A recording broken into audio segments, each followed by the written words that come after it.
Hey, good morning, everybody. Glad you tuned in this morning.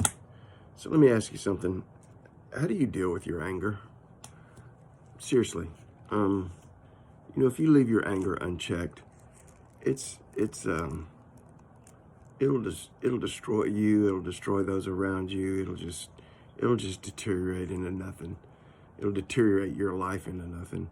It'll eat you alive and take control.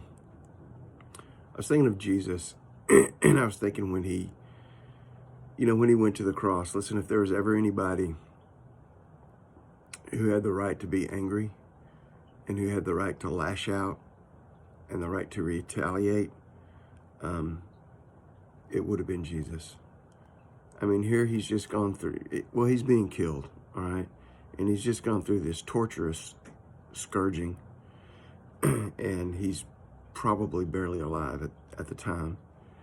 And then he's nailed on this cross, and he's left there to hang, to hold his body up with his legs as long as he can. And then when he can't, he has to let his weight down on his arms, and that constricts his chest area so that he can't breathe. And then he has to push back up and hold himself up so he can breathe. He's suffering. And then on top of all this is the part that really gets to me when I think about it, is the way that they treated him while he was dying. They cast these insults at him, and they were intentionally mocking. The soldiers, if you're the king of the Jews, then save yourself. It was an insult that was meant to pierce his soul. The people, oh, you saved other people, but you can't save yourself. You healed other people, but you can't do anything for yourself. Again, the words were meant to hurt. One of the guys dying next to him looks at him and says, if you really are who you say you are, save us. Again, the words meant to pierce his heart. You ever had people cast words at you that were meant to hurt? That were meant to bring you down? Did you ever have people, when you were at your worst and lowest moment, say things to you that just were devastating and hurtful? What are we going to do? How are we going to control that?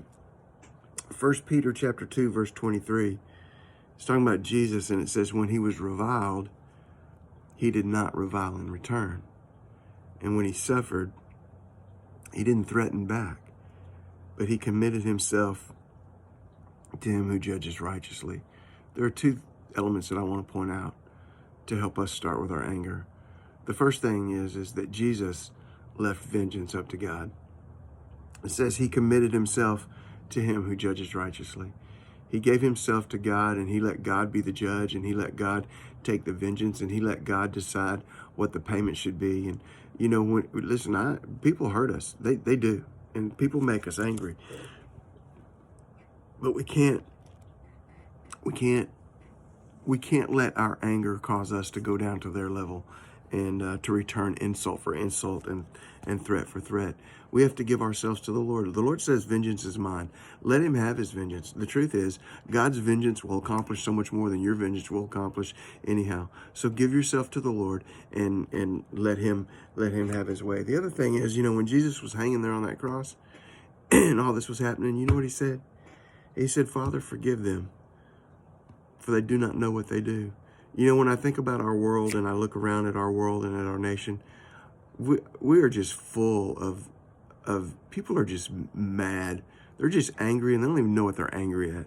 They're just angry, and they're just hateful, and they're just mean, and they're just full of they're just full of all this negativity, and it just builds up, and it just comes out, and it just lashes out. And you think about it, when he said that he's really telling, they really didn't know what they were doing. They really had no clue exactly what they were doing.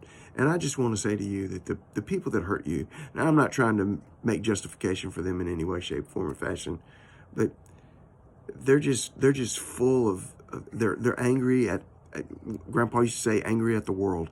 They don't even know what they're mad at. and they focus it on you, or they focus it on me, or they focus it on other people, and they really don't know what they do. And just say in your heart and say in your mind, Lord, I give myself to you, and forgive them because they don't know what they're doing. Try to get your anger under control in the way that Jesus did. Get out there in faith today. God bless you. Bye.